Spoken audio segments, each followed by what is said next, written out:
inviting me here to share my views about this. Will not take much of time. I'll just go straight on the topic because we are already late by about 5-7 minutes.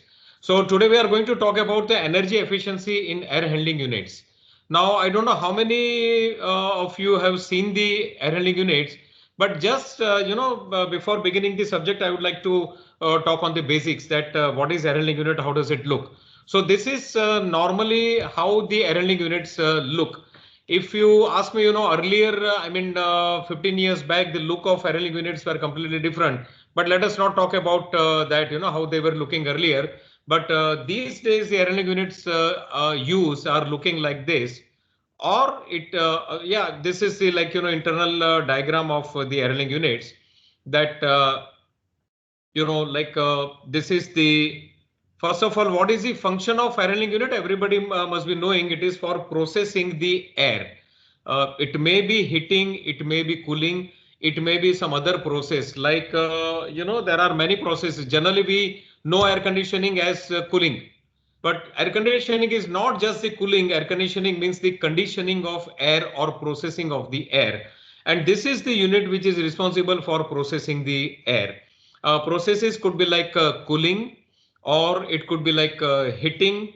It could be like a contamination control, means filtration of air. It could be the sterilization of air, like total purification of air, and it could be like energy recovery from air, or it could be like humidification or dehumidification of air. So these are different processes of air handling unit. It is very important to know what are the function of AHU before we talk about energy efficiency in the AHU. So these are the functions of AHU.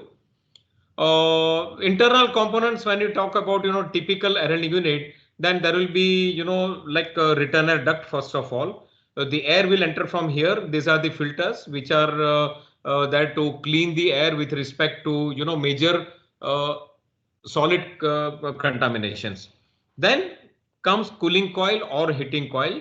Then comes fan. Sometime we may need to have a better filtration. Nowadays it has become very important.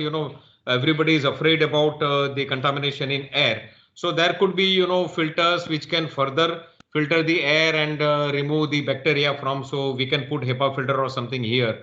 We can put some special kind of filter here for filtration of air. So it depends upon what contamination you are worried about, or what are the contamination present around you.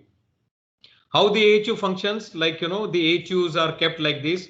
Return air will go from the room. It will be connected to the AHU, and this is like air circuit. This is how the AHU functions.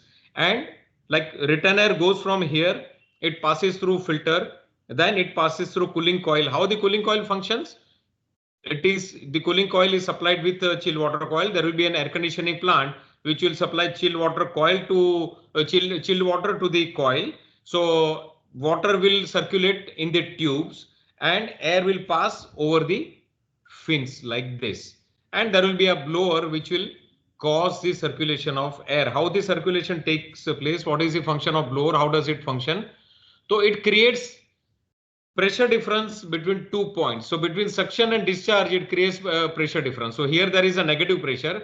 Here there is a positive pressure. So obviously, air will move like this. It will go to the room. It will come back from the room because there is a negative pressure here. So the air will circulate between positive pressure and negative pressure. This is the air circuit. This is how AHU functions. That is general idea about a typical normal AHU, which are installed say in malls or in theaters, or maybe in other public areas like banquet halls, or maybe in the bungalows or rooms. Even your air conditioner is kind of air handling unit, like it is a small version of this entire system. So that is the functioning of typical AHU. There could be some special application AHUs also. As I said, here the AHU has the function of what? Only cooling of air. Meghna, you finish, huh? Only cooling of air or maybe heating of air. So this may be heating coil or cooling coil, but there could be some special functions, as I said, like filtration of air with respect to special contamination. It may be bacteria, it may be contaminated gases. If you are surrounded by industrial areas, and some contamination, gaseous contamination will already be present in the air. So you may need to remove those contaminations. So this special application unit can be designed for your requirement. What is your requirement? If you want to filter the gases from the air, yes, it can be designed for that. If you are surrounded by some biological contamination, if it is a hospital AHU, then you may require to put the filters or put the system which can remove that biological contamination by any means. So this is something like, special design AHU. And normally, because there are additional components in the AHU, the size of AHU becomes very large. So what we do is that, we make it a double decker AHU, like the air enters from here, it passes through coil, filter, fan, and then again we take it to the upper chamber where these special components are installed. Just to save on the floor area, it is made in double skin construction like this. So this is how the AHU looks.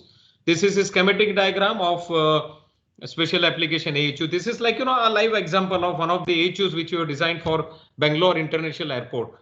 I'll very quickly go through the, functioning of that AHU so that you can understand. And then it is, logic. You can apply that, how you can increase the efficiency of the AHU. So that we will discuss after this. Like this is the AHU design for the airport. Now airport is a public area, and public area, it is very important that air should be very, very clean. Otherwise, as you know, the contamination can be spread through air also, and people are more worried when they are in large group, and particularly when they are in conditioned area. Now everybody has understood that when we are in conditioned area, there will be recirculation of air, and when there is a recirculation of air, we may get the contamination which is already mixed up in the air. So here this AHU is designed to take care of that contamination. Here, air enters from here. As I said, it comes back from the area. It may be like hall of the airport. It may be baggage area or wherever it is coming from. The air enters from here. Partially because if there is a big crowd, there could be generation of carbon dioxide because of exhalation of people, right? So air has to be, some amount of air has to be exhausted and some amount of air has to be taken as fresh air. So say, for example, 10% or 20% of the air is exhausted from here. Balance 80% is taken for the recirculation. So first of all, this is a primary filter which is designed for the protection of your equipment. If there is any dust in this air, it will be filtered here. Otherwise, while passing through other equipment, it may contaminate those equipment or it may clog those equipment. So this is for the primary filtration. First of all, I hope my arrow and everything is visible when I'm showing the slide. Yes, sir, it is. Yes, sir, visible. Everything is visible, no? Because sometimes, in screen sharing, it misses. So air enters from here, primary filtration, then part of the air goes to the heat recovery system. Heat recovery system means, this air which we are exhausting is already cool, and same amount of air we have to take as fresh air. So here we are taking the fresh air. Fresh air is hot. The return air is already cooled because it is coming from the conditioned area. So heat exchange takes place in this device. The heat is transferred to the air which is being exhausted. So these air also becomes cool. We cannot recover 100% energy, but at least some energy can be recovered. So this is for the energy recovery of the air which is exhausted and which is taken as fresh air. So we are cooling the fresh air, taking the help of the air which we are exhausting. So this is a heat recovery system. So here then again air enters through a special filter. As I said, this is a special application unit. So there are additional equipment installed here. What is additional equipment? First of all, we have heat recovery system because some amount of air is being exhausted. So this is additional special system which is for the recovery of heat. Then there is another system which is for purification of air. These are like UV lights, then activated charcoal filter and some other filter. So this is, will not go in much of the detail, but this is a system designed for purification of air. So we are passing the air through first of all UV light, then we are passing the air through gas phase filter. because at airport, it is a public area. So all kind of contamination should be removed from the air before it enters again to the hall or the airport terminal or whatever area it is designed for. So UV lights, then gas phase filter. So this is a unit which is designed for total spectrum purification of air. First of all, solid contamination. Sorry. Want to tell me something, sir? No. Okay. So primary filters, then secondary filter, which is for the fine filtration of air. Why fine filtration is required? To protect, the equipment which are further delicate, like UV lamps. Now UV lamps, if there is any dust, fine dust deposition on UV lamp, the efficiency of UV lamp will be reduced. You know what is the UV lamp used for? UVC lamp is used for the purification of air with respect to biological contamination. There is no biological contamination which can survive through UV light. Of course, you have to select the intensity of UV light depending upon the load. So UV lamps, so that is second spectrum of contamination, solid contamination, biological contamination, and these are the filters which are filled with activated charcoal and KMNO4. So many of the gases, they get absorbed in activated charcoal filter, or other gases which cannot be absorbed by activated charcoal filter. They react with KMNO4 and then they produce the oxidation. They oxidize the gases and then they generate, CO2, which is not a toxic gas. So this is for the air processing with respect to chemical filtration, and then air is again delivered to the area. So this is called special design, special application AHU. I just gave you some idea about special application AHU. Now, major components of AHU. What are the major components of AHU? As we saw, as we seen in the schematic diagram, first of all, casing, then fan and blower, then drive package, then coil, then filters. I'll just explain you in this diagram. This is the casing, which you see as our external border, then filters, then fans are installed here, then coil is installed here, right? Then other air processing equipment, if any. What are the other air processing equipment? This is heat recovery wheel. It processes the air to transfer the heat, right? Another air processing equipment is this UV lamp, which removes biological contamination from the air. So that also is air processing. And this is the system which removes chemical contamination from the air. Okay. So other air processing equipment, if any, energy recovery equipment, if any. So that we discuss about heat recovery wheel, and inlet and outlet dampers. If you see, there are dampers installed here, or I'll show you in the photograph. These are the dampers. This is, you can say, inlet damper. This is again inlet damper. Fresh air enters from here. Return air comes from here. The air gets mixed up here. Then air is processed through this unit internal component, and then air is discharged through this filter. So these are the dampers. So these are the major components of the AHU. Now we are going to think about the energy efficiency of AHU. First of all, when we think about energy efficiency, we should know which are the factors responsible for energy losses. First of all, we have to reduce the losses to make the air handling unit energy efficient. First of all, reduce the losses or eliminate the losses or minimize the losses, and think about further energy efficiency. So which are the components responsible for, or factors responsible for energy losses? First is losses through air entrapment or leakages. Like we'll take the example of this. What we have to do is that return air will come from here, fresh air will come from here.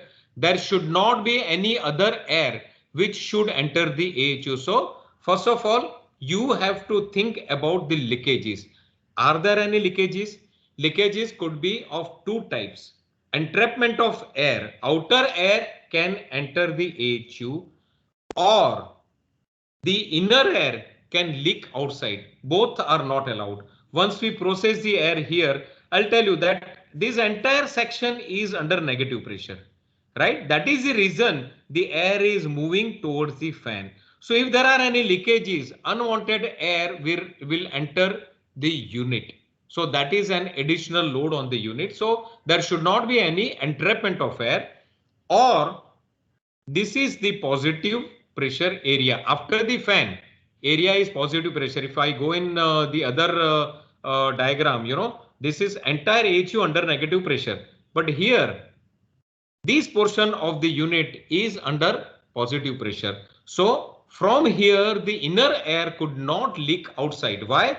Because we have already processed the air for filtration, for biological contamination, for gas filtration, for cooling. So after carrying out so much of process on the unit, after spending so much of amount for processing the air, if air is leaking out, we are losing on energy. So air should not leak out, or air should not entrap within the AHU. Then losses through unwanted resistance in the circuit. Okay, there should not be unwanted resistance in the circuit. Will speak about that in the further slides. But in general, if for example my damper has unwanted resistance, first of all I have to put the damper, so some resistance will always be there in the damper. But if damper is smaller than required size, and what will happen? There will be unwanted resistance in the damper. If there is unwanted resistance, how you will lose the energy? You will need additional energy to pass through that resistance, right? So we cannot design the damper which offers additional pressure drop. Similarly, if the filters are not designed properly, what will happen? It will cause more resistance. So filters should be designed properly, coil should be designed properly, so there should not be unwanted resistance in the air. Similarly, there should not be unwanted resistance in the water side. See, there are two circuits. One is air circuit, air is moving from here to here, and another is the chill water circuit or the refrigerant circuit. If my coil design is not proper, if my elbows or the bands in the copper circuiting are not proper, what will happen? There will be more pressure drop refrigerant side or chilled water side. And wherever there is more pressure drop, what will happen? You will need more pumping power. More pumping power, it may be pumping of air, or it may be pumping of refrigerant, or pumping of water. So my water side also should be designed properly, and I should make sure that there should be design should be such that there is minimum pressure drop in the water side, so that you can achieve through like single circuit, double circuit, or circuiting you can design in such a way that it offers minimum pressure drop. At the same time, you should not compromise on the efficiency of the coil. When I change my circuits, my refrigerant capacity of the coil may change. So keeping your requirement intact, I should design the coil in such a way that it should offer minimum pressure drop. So unwanted pressure drop should be avoided. Losses through improper unwanted resistance in the circuit. So resistance in the air circuit or resistance in the water circuit. Then losses through improper design of AHU.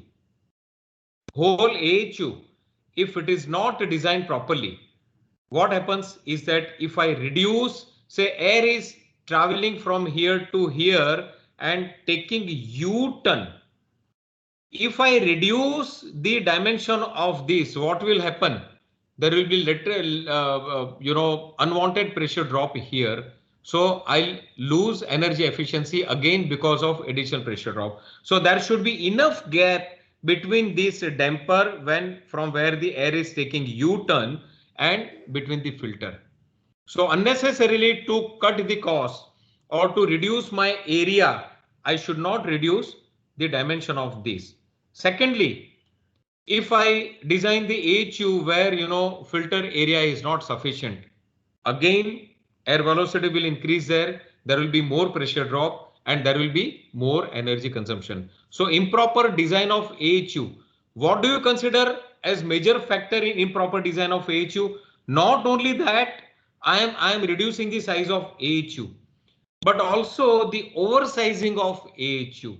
My load requirement, for example, is say 60,000 BTU per hour. That is what is my load.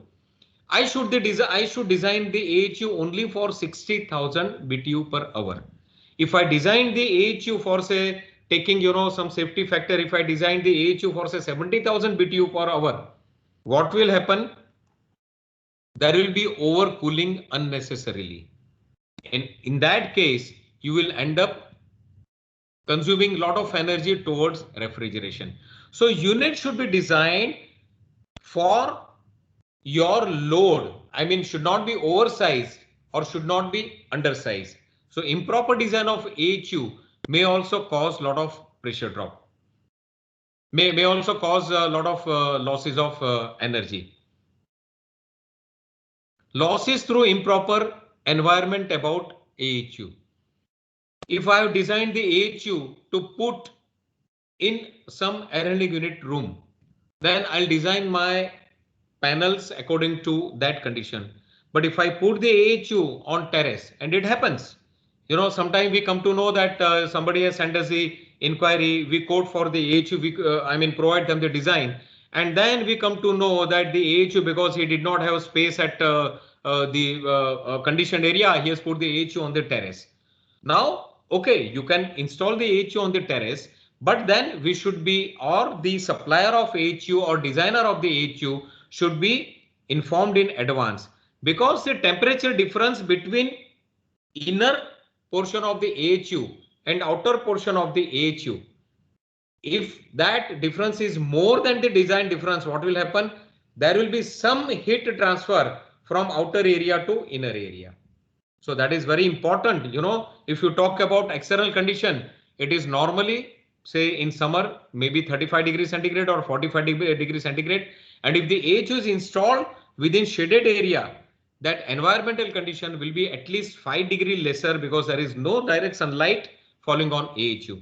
So if they are installed at improper location or surrounding condition is not as per the design condition, you may end up losing the energy.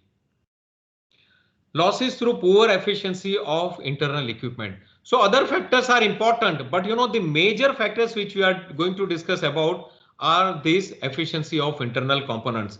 If my internal component is not designed properly, I can end up losing a lot of energy. Losses through poor maintenance of AHU components. So this is also very important. So now we'll go through the slides and we'll talk about the internal components for energy efficiency. So which are the components of AHU? Casing, fan blower, fan or blower, drive package of that fan or blower, coil, which may be cooling coil or heating coil, or it may be dehumidification coil, filters, other air processing equipment if any, energy recovery equipment if any, and inlet and outlet dampers. But we'll talk up to filters. Okay, first of all, we'll talk about casing. There could be two types of casing, double skin casing or single skin casing. As I said, in earlier days, 15 years back or maybe 20 years back, the units which we were using were in single skin construction. Single skin construction means it would be just, a steel body or a sheet metal body. Then we install the equipment inside, and then we insulate the AHU from outside. Many of you might have seen, that old design AHU. What we were doing is that, then we were covering the whole AHU with thermocol or with glass wool, and then to protect that insulation, we were putting sand cement plaster on that AHU. It was really, very interesting to see those AHUs, like sheet metal AHU. Then we put the insulation, and then we put some chicken wire mesh on that, and then we cover that surface through sand cement plaster. So it was looking like something made out of the masonry work. Okay, so that was single skin AHU. Nowadays, what people do is that they use AHU in double skin construction. Double skin construction means there will be a sheet metal inside, there will be sheet metal outside, and inner portion will be insulated. So what is double skin insulated panel? So these are the AHUs made in double skin panels. So what is important? for energy efficiency or to improve the energy efficiency of the unit is that, casing insulation. The insulation should be selected properly with respect to temperature difference between the weather conditions outside the AHU and weather conditions inside the AHU. Inside is generally colder.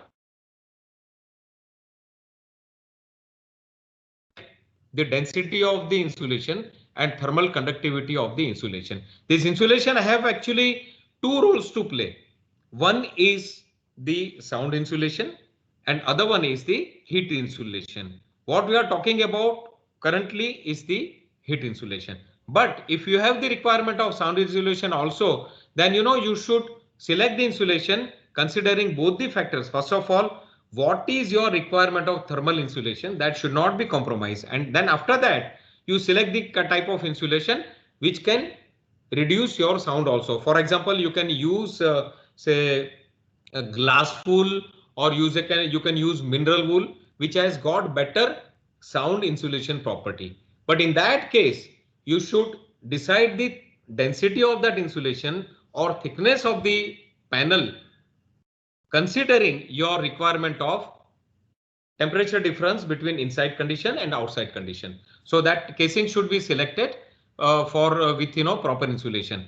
What is another important factor is this frame structure. Okay, you are using the panels which are in double skin construction, but then what about the thermal losses through this structure? So this structure also should have the construction, like inner surface of the structure should not be exposed directly to the outer surface. So it is called thermal break.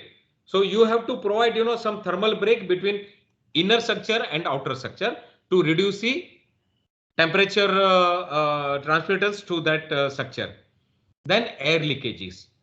This is also very important. I think we already discussed in first slide, that air leakages should be minimized. You can go up to zero leakage. It's not difficult.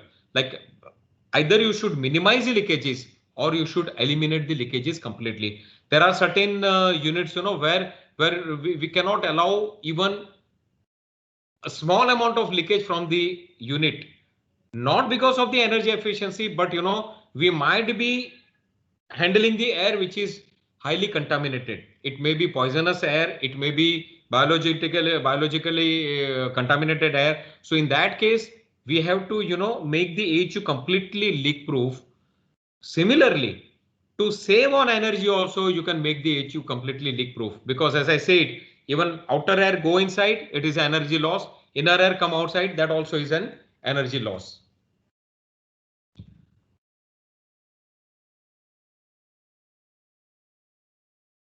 Then what are the other components? As I said, major components of the AHU: casing, then fan blower.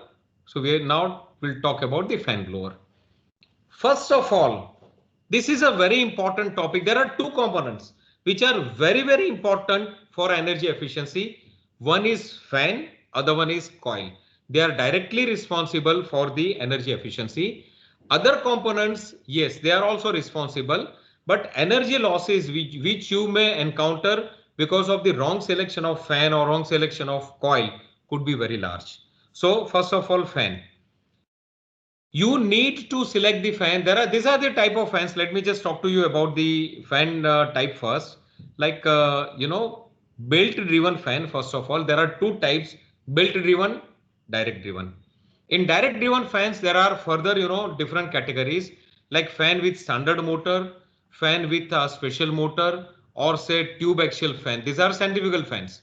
Centrifugal fan here, centrifugal fan here, centrifugal fan here. This also is a centrifugal fan. But this is belt driven. These are all direct driven fans. Motor is directly coupled on the blower. So these are direct driven fans. So first of all, you should decide what is your application. You should know what is your application. If your application is high pressure application, for example, pharma, you have to pass through lot of, or that airport unit I showed you, that there are so many filters, so many other systems. So I should select the fan which can overcome all that resistance. So first of all, with respect to pressure drop, you have to, or pressure resistance, you have to select the fan. So select the fan, whether you want backward curve fan or forward curve fan, right?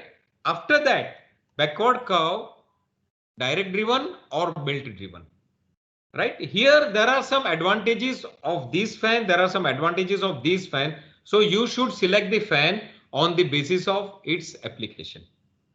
After selecting the fan on the basis of its application, you should select the fan which offers highest efficiency. As I said, it could be first on the basis of application, it can be forward curve or it can be backward curve.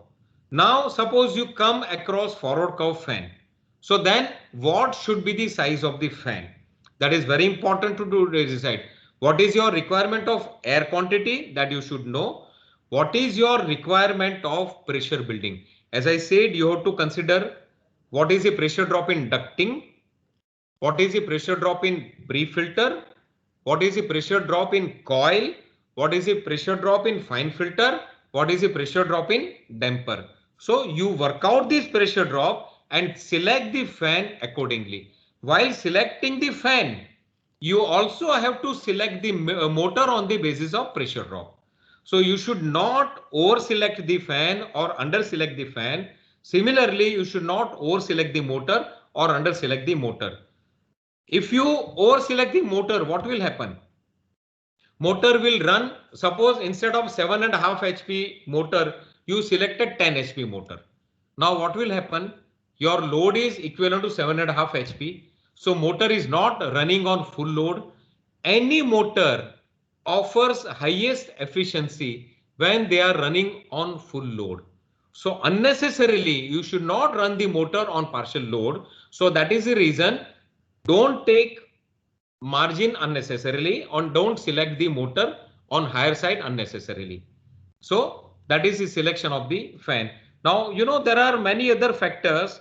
We'll not go into the detail because I don't think we'll have sufficient time. If we have additional time, then later on we'll discuss that what are the basis of selection of the fan. It is an important discussion. We can discuss very briefly that if the pressure is not beyond say 65 or 75 mm, you can select forward curve fan. If the pressure is beyond 70 mm or 65 mm, ideally you should go in for backward curve fan, and backward curve fan also could be like belt driven or could be direct driven. When you select the backward curve fan with belt drive package, there are certain disadvantages or there are some disadvantages in this. So according to your requirement, you should select the fan. Now there is an example that what is the difference when we select the fan with the belt drive package and when we select the fan with direct drive package. Direct drive package, there is no package, the fan is mounted directly on the motor shaft. So here when we talk about belt driven fan, then okay, I'm combining 2 points. It is drive package and selection of the fan. When you can select the fan with the direct driven application, it is better to do that because here you are adding one more component between motor and fan, which may be responsible for your energy loss. Like drive package, belt drive package, there will be always some amount of slip. In base condition of the belt, there will be minimum slippage, but when after some time belt becomes harder because of heat generation, because of the wear and tear, when belt becomes harder, these are all rubber belts, there will be more slippage. So that slippage rate will increase. When slippage rate increases, you will not be able to transfer 100% power from motor to fan, right? So that will reduce your energy efficiency. So here, when it is a direct driven package, a direct driven fan, there will not be any slippage and there will not be any energy loss through belt drive package. But what is the another point of energy loss? That is this scroll. You are taking the air from here. So air is entering from two sides. Air takes 90-degree turn and then it is delivered from here. In this involute or in this casing or in this scroll, there is lot of resistance because of high velocity of air and this sheet metal surface. So we lose some energy while transmitting the air through fan also. So the another point of energy loss is this casing, right? So here both the things are eliminated. Energy loss through drive package is eliminated by making the fan direct driven, and energy loss through casing is also eliminated by throwing the air directly inside the plenum or inside the AHU casing. So this fan is throwing air directly from its periphery of the rotor. So there is no energy loss through casing. So here we are saving the energy by two means. One is by reducing the slippage and by reducing the losses through casing. And third point is here the air direction is different. It is entering from two sides and then delivered at 90-degree angle. Here air is entering from here, and that is also okay. Sorry. So that is also taking 90-degree turn, but at least this casing is not there. So those losses are not there. There is third type of fan in which, yeah, this fan, even the direction is not changing, right? So here an air is entering from one side. It is not changing the direction and it is going straight on the same side to the duct.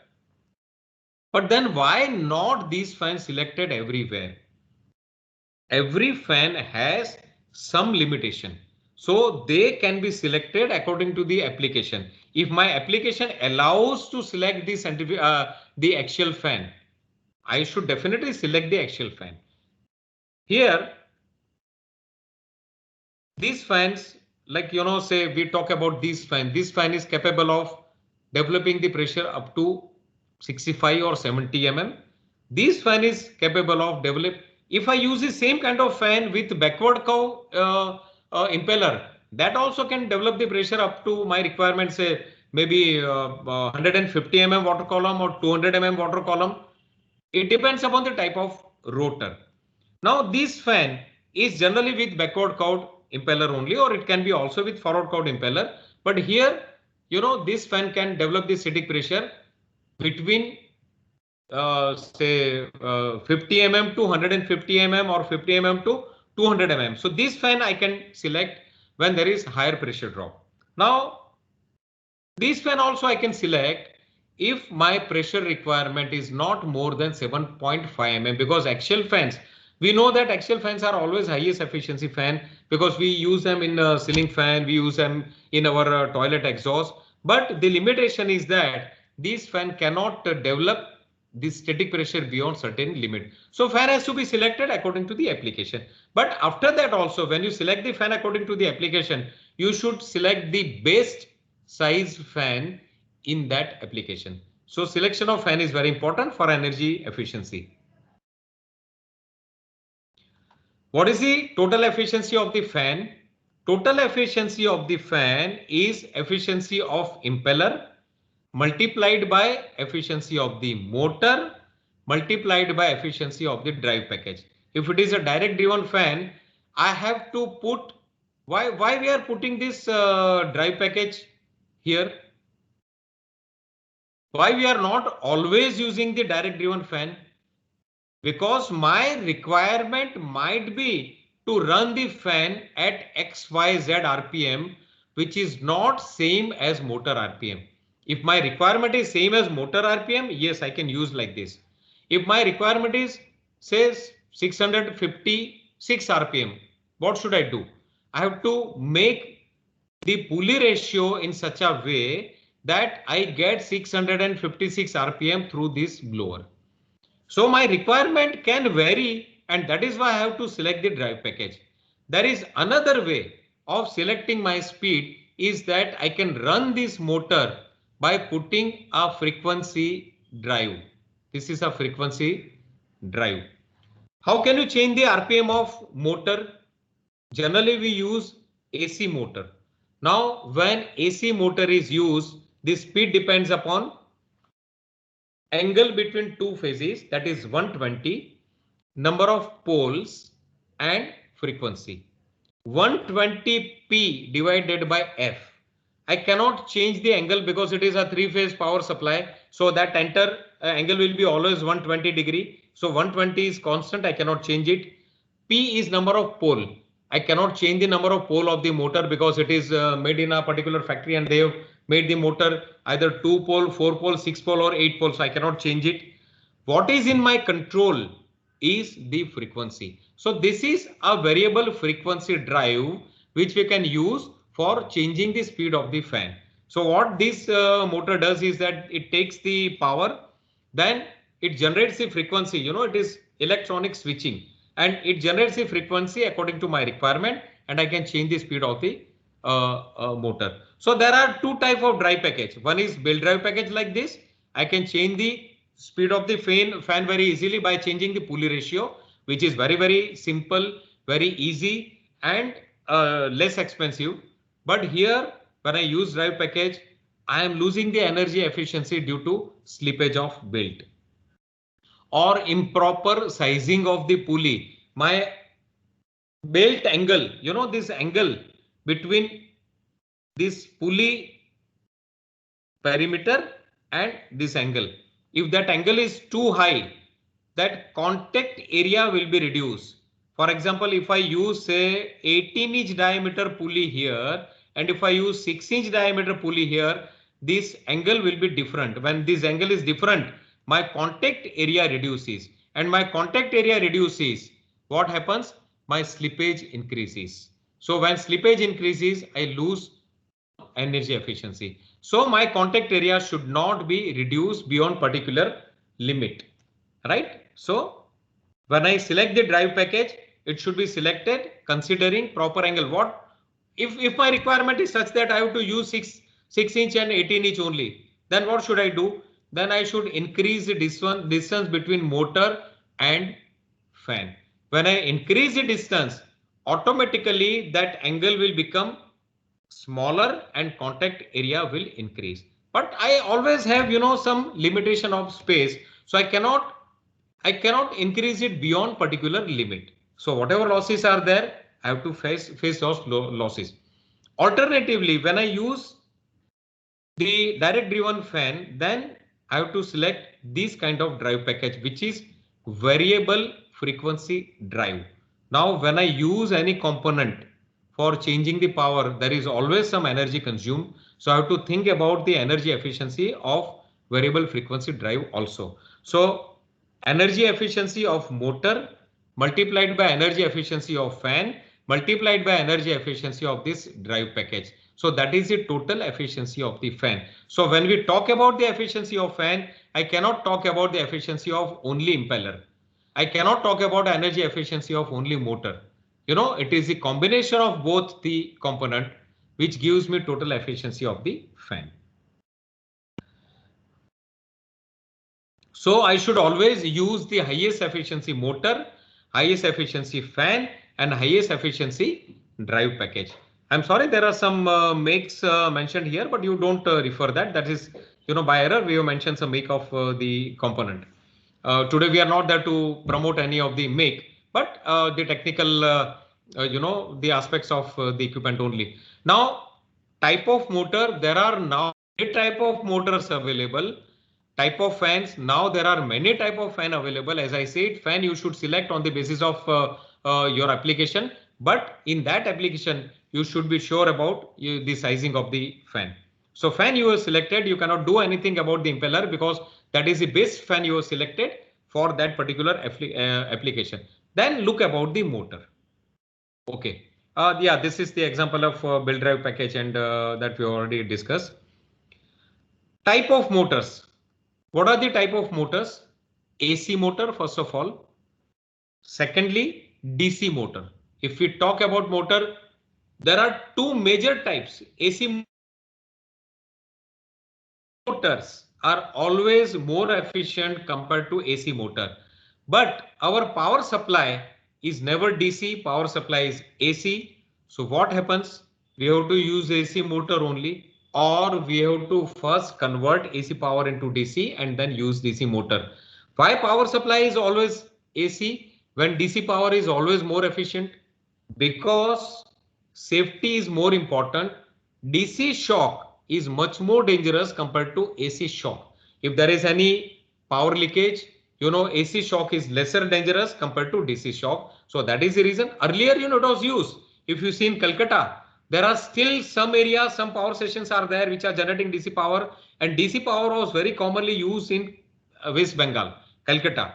But after that, according to government regulation, or all equipment are converted into AC equipment, and the power supply is also converted into AC power. So here motor could be AC motor, it could be DC motor. In AC motor, there are some areas where you can improve the efficiency. How the AC motor works, what we do is that we generate magnetic field here, which will be rotating. Like on casing, there will be magnetic field which will rotate, and there will be another magnetic field which will rotate behind that magnetic field. South pole, North pole, North pole will always follow South pole, and South pole will always follow North pole. So what we do is that we generate rotating magnetic field here, and that magnetic field will rotate the other magnetic field. Now to create the magnetic field, induction winding is must. So we lose lot of efficiency when there is induction winding. So there is one more type of motor available, AC motor only, where AC power is converted, the induction winding is replaced by permanent magnet in the motor. Yeah, this is AC motor, this is permanent magnet motor. From outside, both of the motor looks same, but here you can see that there is a winding here in the stator, which is here replaced by permanent magnet motors. So here, that South pole, North pole is already there in the magnets, and those magnets follow the electrically generated, magnetism, which is generated by the coil. So here at least one winding is replaced by the permanent magnets. So it is AC power supply only, but the winding is replaced by the permanent magnet. So here the efficiency is increased. So select right motor. Even this could be say XYZ HP motor. For example, this will be 15 HP motor. These also will be 15 HP motor. But here the efficiency of the motor will be around say 80% or say 81% or maybe 85%. So where that 15% we are losing, that we are losing in generation of the heat, because here the heat is generated because of the additional induction winding. That induction winding is replaced by permanent permanent magnets. So there is no heat generation. If there is no heat generation, energy loss is not there. Right. So these are the motors. So you have to think about most suitable motor for your application. There is another motor which we are not covering here, but even DC motors are available. So what we do is that power supply is AC only, but we convert that power supply from AC to DC, and then we use DC motors. For there are many components where DC motors are used, and those components are very, very efficient. So select the motor which has got the highest energy efficiency, because ultimately fan efficiency, total fan efficiency will depend upon the motor efficiency also. And select the drive package which offers minimum loss of power. So efficiency of motor multiplied by efficiency of the fan multiplied by efficiency of the drive package, that will give you the total efficiency. So that total efficiency you should try to reach maximum value.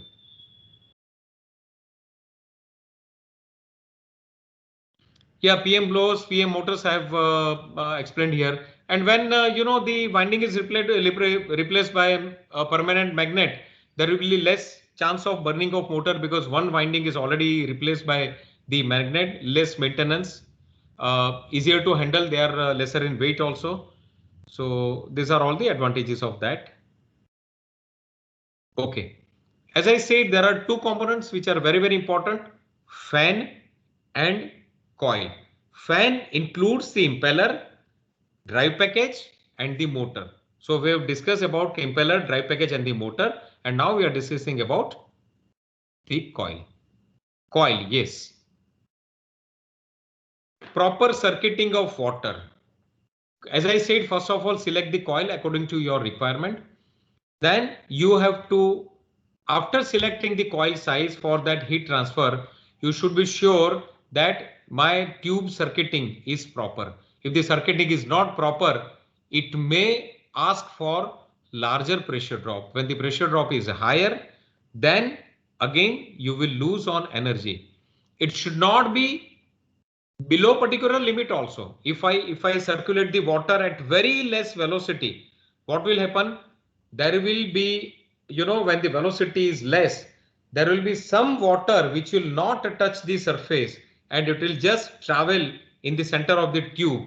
And when it travels in the center of the tube and it is not coming in the contact of the surface, what will happen? That heat transfer will not be there. Here we have to transfer the heat from refrigerant to the fins. And after that, heat will be transferred from fins to the air. So there are two medias of heat transfer. First of all, from chill water to tube, from tube to fins, and then fins to the air.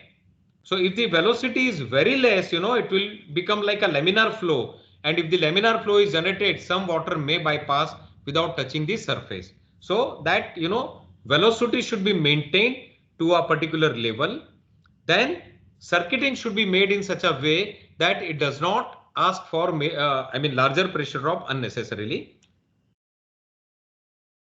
Proper selection of type of fins. These are aluminum fins. Now, in aluminum fins, the energy efficiency depends upon many factors.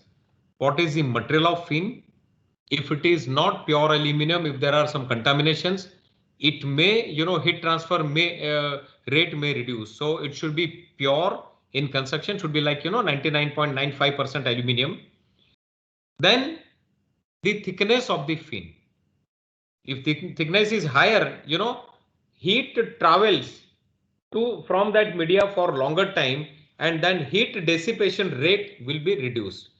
Thickness should be minimum possible so that immediately heat is traveling from fin to air. I'm just try to talk in layman's language, right? So that you can understand. So the thickness of the fin should be minimum possible. At the same time, you have to see the mechanical strength also. If I make the thickness, very, very low, what will happen? Fin will damage. Even through airflow, that the aluminum foil which is there on the sweets, if my foil is that thin, it will be damaged even by the air. So thickness should not be very thin so that it does not have mechanical strength.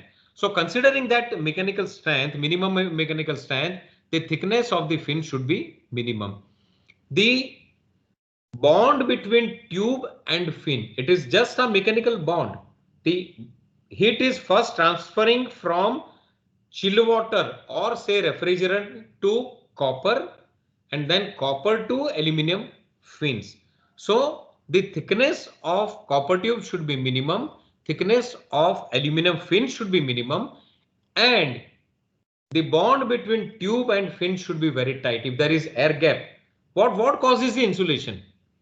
If you talk about thermocol, if you talk about glass wool or say the mineral wool, the basic reason of that insulation is the air bubble, which is between two material atoms. So air is basically insulation material. So if my bond is not very tight, then there will be some air gap between tube and the aluminum fin, and that air gap will work as the insulation. So my heat transfer rate will be affected. So the bond between tube and fin should be very, very tight. Proper selection of refrigerant or chill water headers. Refrigerant header or chill water header. I may not have, big pressure drop in the tube. But if my headers are not designed properly, there will be a lot of pressure drop in the header, because header is responsible not only for flowing that water, but also for distributing that water. From header, it is distributed to the tube. So there should be uniform distribution. At the same time, there should not be excess pressure drop in the header. So header also should be designed properly. Proper sizing of coil to minimize the pressure drop on refrigerant side as well as air side. My sizing of coil should be such that it should be capable of transferring the entire heat which it is designed for. It should not be undersized or should not be oversized. So that sizing of the coil is very, very important. At the same time, I can take care of that heat load, say whatever is the BTU per hour or say kilocalorie per hour. But I should also consider the pressure drop. If I reduce the size of the coil, it may be capable of taking that heat load or transferring that much heat, but my pressure drop through air will increase if I reduce the size unnecessarily, or my pressure drop through coil, water pressure drop will increase. So again, I'll end up, consuming more energy for pump or more energy for the blower. So proper sizing of the coil is very important. Cleaning frequency, this we'll cover in the last point, that maintenance of the equipment, and surface eradication on coil surface through UVC exposure. This point we are taking here because this is a new technology people are gradually adopting. UV light, as I said, has the property of killing the biological or removing or destroying the biological life. Normally, in cooling coil fins, there could be two kind of clogging. One is because of the dust which bypasses the filter will get accumulated here because coil surface is generally wet. Because of that moisture, which is condensing here, it will make the fins wet. When the fin is made wet, it will the dust which is bypassed from the filter or which has escaped from the filter can hardly escape from the cooling coil because that wet surface, it will stick on the wet surface. So that is one kind of contamination. The other kind of contamination is that biological growth. You have heard about the algae, you have heard about the molds, जो जिसको हम fungal बोलते हैं, fungus है या algae है, वो कैसे जनरेट होते हैं? What algae wants for the growth? One is first of all, algae कहीं से आना चाहिए, so that is the seeding of algae. एक बार algae आ गया तो multiply कैसे होता है? Algae gets any biological growth, requires water, oxygen and food. Food it can generate from the surrounding environment. Water is there due to condensation of this coil, and oxygen is always there because of that air is continuous flowing there. So there are a lot of chances of generation of algae or fungal here. When they are generated, when it starts multiplying, and multiplication of algae or fungal is very large, and that starts clogging the coil. So here coil clogs because of two reasons. At least one of them you can minimize through UV light. If there is a UV light, fungal बाहर कहीं से आ गया, वो वहां पे growth के लिए चलो it may be multiplied, but if there is UV light on the surface of this, that algae growth will not take place. As I said earlier, UV eradicating UVC light. There are three types of UV light: UVA, UVB, UVC. UV is responsible for killing any biological contamination. So this UVC does not allow that algae or fungal to grow because they cannot survive here. It destroys the DNA or RNA structure of any living organism or non-living biological organism. So even virus cannot multiply here, or bacteria cannot multiply here, like fungal or say algae or any virus. Virus has the capacity of multiplication. They cannot multiply here because there is a UV light here, and UV light destroys the DNA structure of any biological virus or bacteria. So putting UV light here can also reduce the clogging of the coil, and that also helps in increasing the energy efficiency of the coil. Then filter. This is very important. Many people can say that how the filter can play a role in increasing the energy efficiency of the system. Filter should be selected with minimum pressure drop. Now filter are meant for capturing the dust. So they are meant for getting clogged. So clogging will always be there in the filter. When the filter clogs, the pressure drop increases. When pressure drop increases, fan power also increases, because ultimately you need to pass that air throughout the system, through all the components of the system. Now filters are clogged, but you need the same amount of air. So what you will be required to do, you will be required to run the blower at a higher speed, increase the pressure capacity of the blower, and then pass through that filter or any component which is offering higher pressure drop. So here, first of all, filter should be designed for minimum initial pressure drop.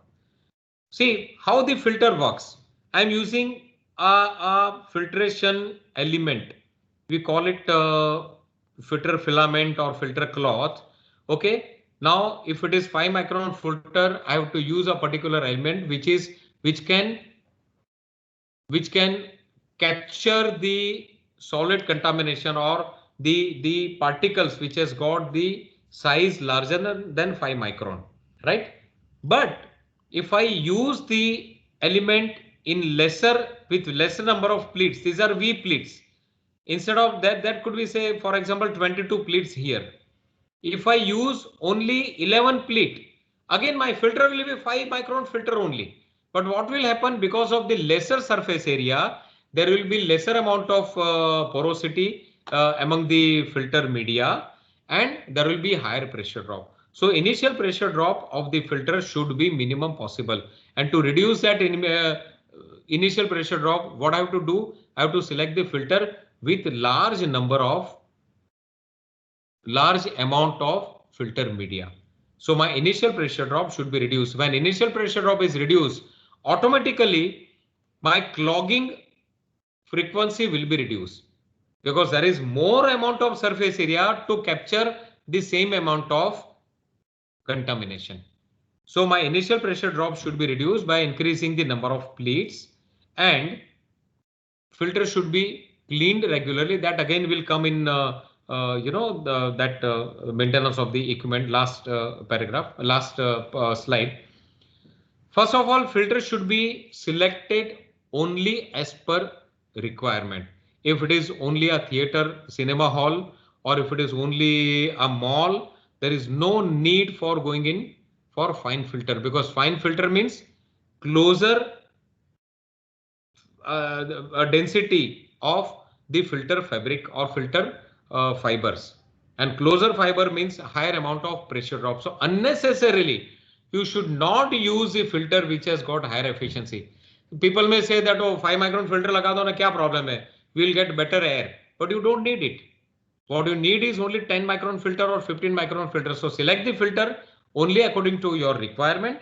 Then select the filter size to minimize the pressure drop. Select the filter quality or better brand of the filter which can have minimum initial pressure drop. Then phase velocity of the filter should be maintained according to the manufacturer's recommendation. If I reduce the number of filters, fine, my price will reduce, but then my phase velocity will increase. When phase velocity increases, initial pressure drop will increase. Initial pressure drop will increase. My my power consumption will increase. Then condition of the filter must be maintained clean. Leakages through the filter frame. When I put the filter in the frame, when the filters are clogged, air will tend to increase, pass through the leakages. So my filter frame should be airtight so that the air leakages are not increased. When air leakages are increased, it has two problems. The air will clog the coil, and air may also create contamination inside the room. So that filter frame should be in good condition. So that is about the filters. And that was the last point in this slide, the factors. Losses through poor maintenance of AHU components. Right. So we have talked about the component, casing, blower, drive package, coil, filter. Other processing equipment we cannot talk about, because it depends what process you want to go for. So it may be energy recovery, it may be like, you know, humidification, dehumidification, but any component should be selected for bits of its efficiency. The efficiency at that particular air condition, that is important to understand. Some people may say that no, my motor is has got, or my fan has got the base efficiency. But then what is the efficiency your motor is offering at that particular condition of the air? It may be temperature, it may be pressure, it may be density of the air. So with this required condition, whether your equipment is efficient or not, that you have to think. So that is the last point. Improper condition of build drive package. If your maintenance is not proper, if you are allowing the fan to run with loose build, there will be a lot of slippage. Because of that slippage, that will be a lot of generation of the heat. So that heat should not be generated through that slippage. So build drive package should be always in good condition. What will happen after some time?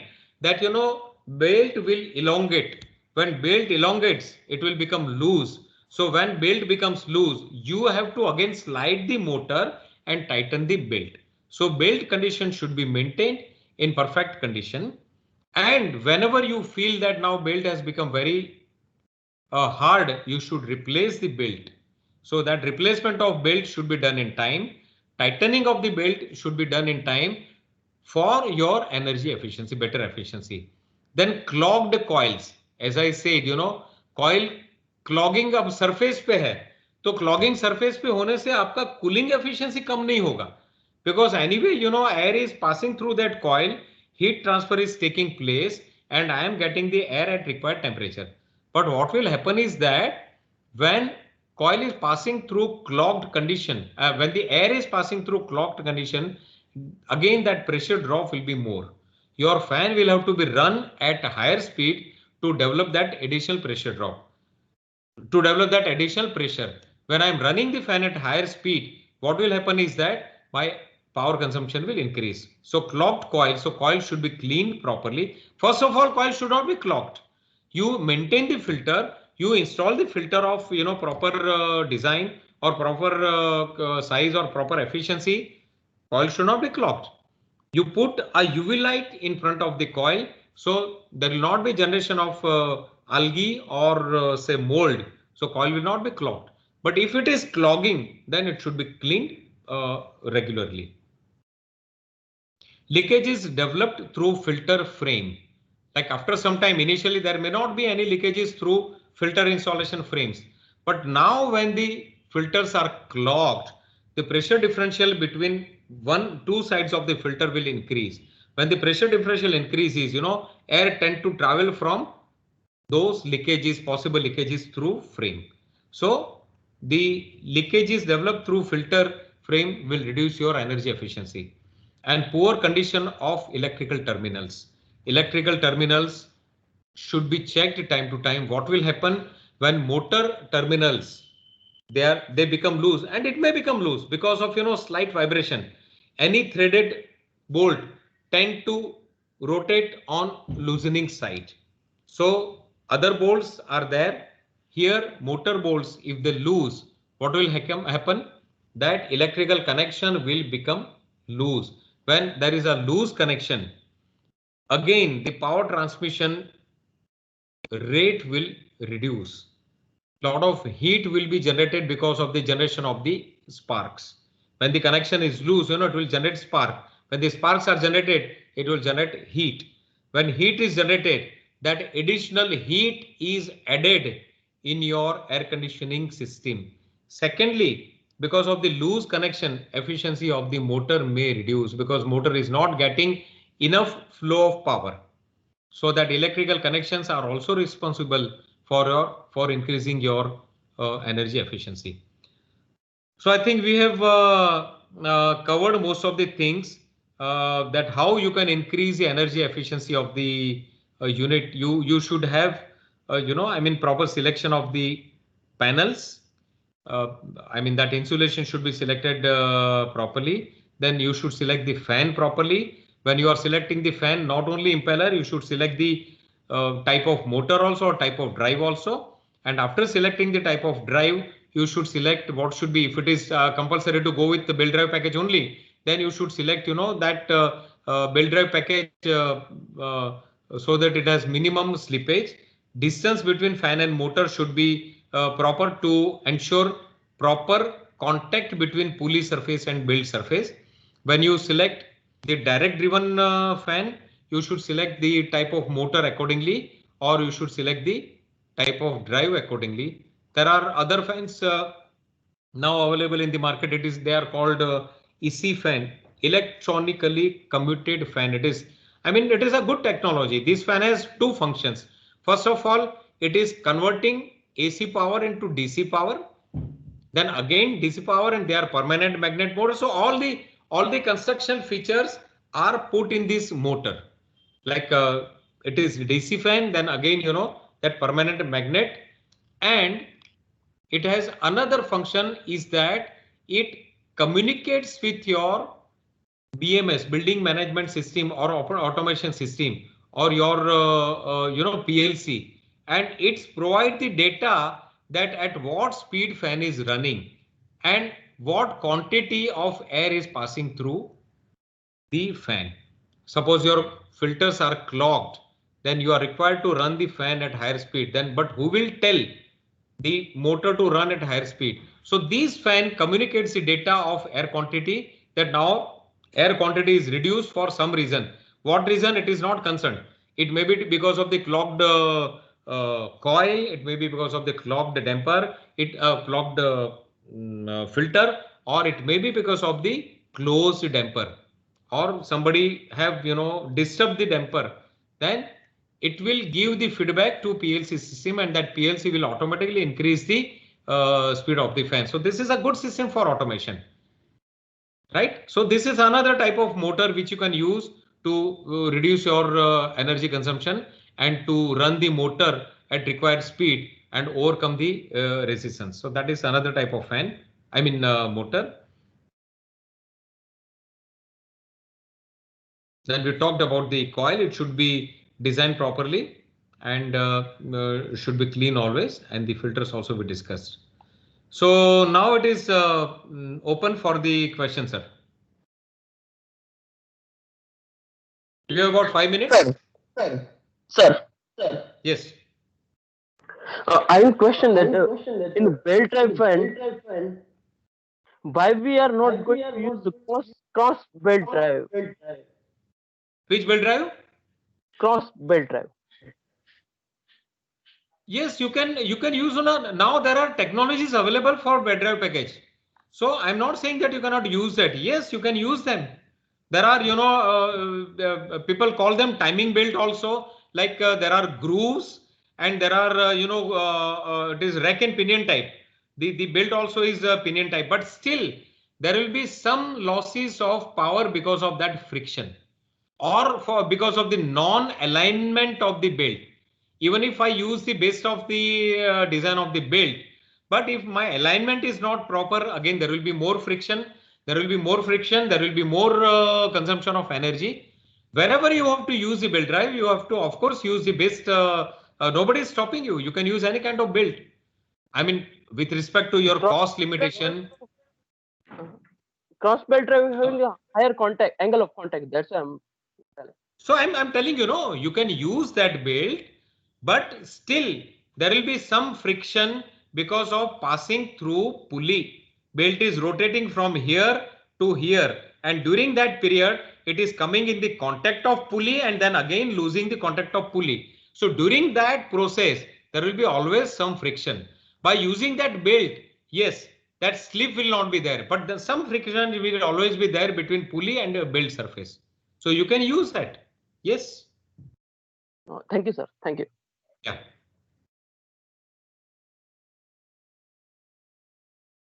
Yeah, please, if you have any questions, please don't hesitate.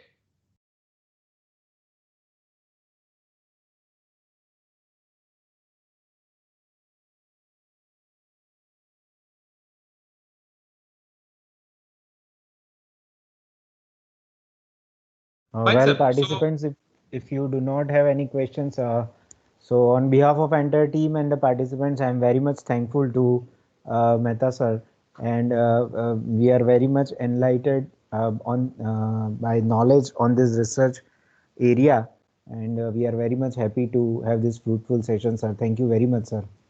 And one more thing, sir, anybody want to see our factory of AHU, like, anytime when they visit your, college, or whenever they come Ahmedabad, through you, they can contact us, and they are, any of the professors, any of the students, they are always welcome to see our AHU factory. So that is my open offer always. Seeing Thank you is very learning. much, sir. Thank you Yeah. very much, sir. Thank you, Sir, I sir. think one participant has a question. Yeah, please. Yes, Mr. Chintaman.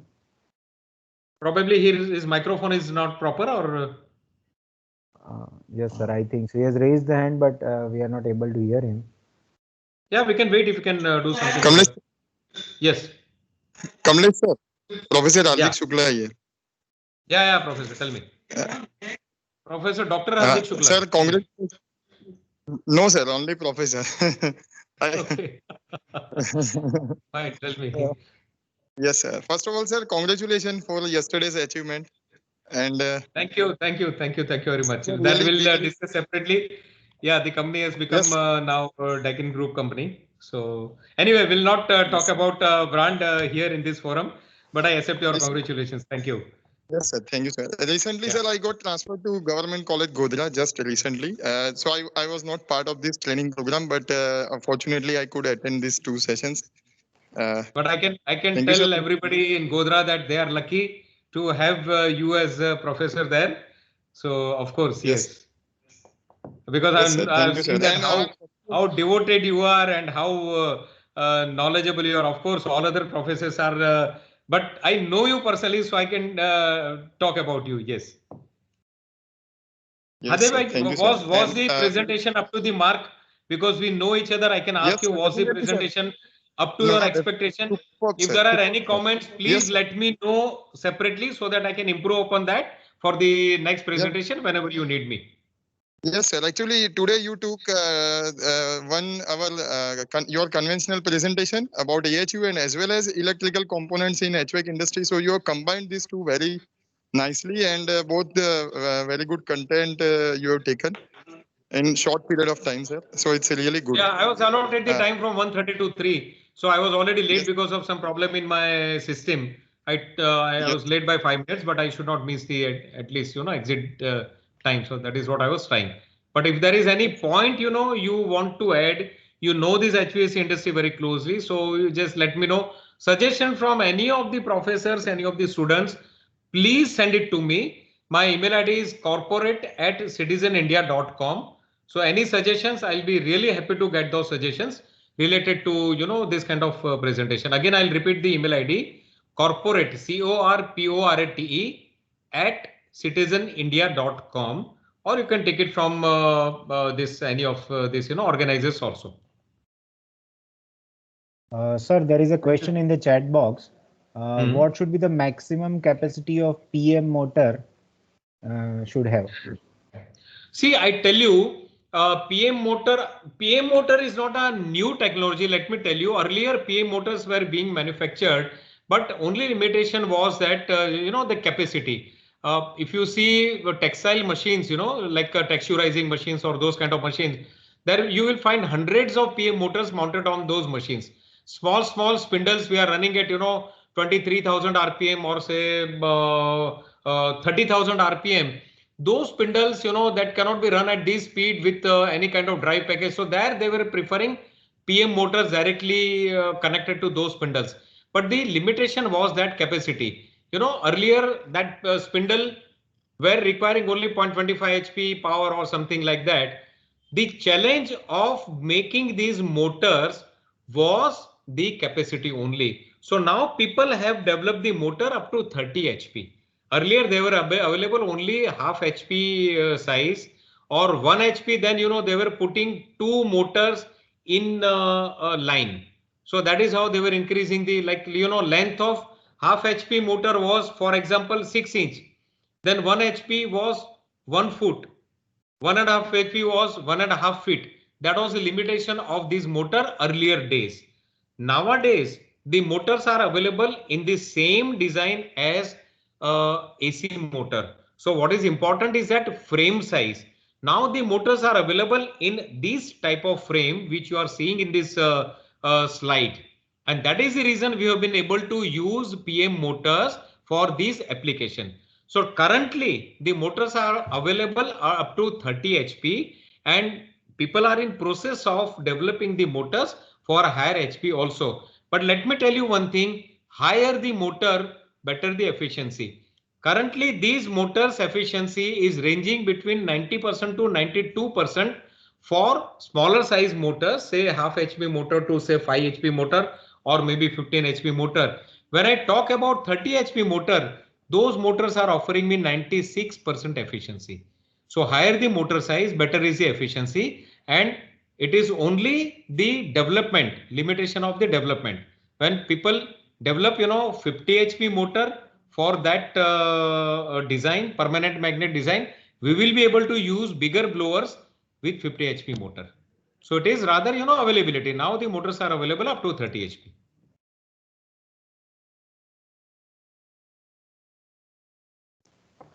Yes. So I think there are no more questions. So once again, we are very much thankful you, sir, for such a fruitful session. Thank you very much, sir, for sparing your valuable time for us. Thank you, sir. Thanks for considering me suitable for this, and I'm available anytime you want me. Thank you, sir. Okay, thank you. Thank you, sir.